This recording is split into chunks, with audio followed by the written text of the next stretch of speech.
What's going on YouTube? Uberman here. We had a pretty heated debate on my Facebook forum, the Uberman Driver Network, regarding independent contractor status versus employee status. And this is something that probably spark a pretty big debate on here as well. But one of the issues that I see popping up all the time, people are talking about maintenance and depreciation, wear and tear, and one of the big ones, taxes. So I wanted to give you guys a quick example. We're going to assume whether you work as an employee for Walmart or Taco Bell or whatever, or you are an independent contractor driving for Uber. We're going to say you make $24,000 a year. Okay, now that may be on the high end for some fast food restaurants, but just go with the flow. We're gonna assume you make $24,000 a year, okay? If you are a traditional employee, you're looking at around 33% taken out of your check for taxes. At $24,000 a year, that's going to cost you $7,920 in taxes every year. As an independent contractor driving for Uber, your tax rate for 2015 is 15.3%. 15.3%. That is over 50% less in taxes to be self-employed. Okay? So, as an independent contractor, instead of shelling out $7,920 a year in taxes, you're going to be paying out $3,672 a year. That is a savings of $4,248 per year.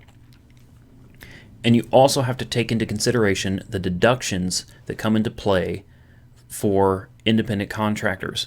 Okay, you have business expenses. You can take the standard deduction, which is 57.5 cents per mile.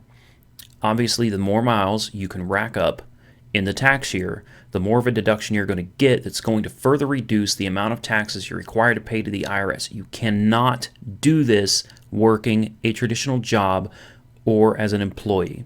So for all of the people out here that are really trying to push us into employee status with Uber, you are fools. You are absolutely crazy. They will pay us minimum wage. They will cut tons of drivers out, and we will all be put on a schedule. There are so many reasons why I do not want to be an employee. If Uber became a business that I was required to be employed by, I would not do this anymore. There's no way I would ever consider being an employee of this company.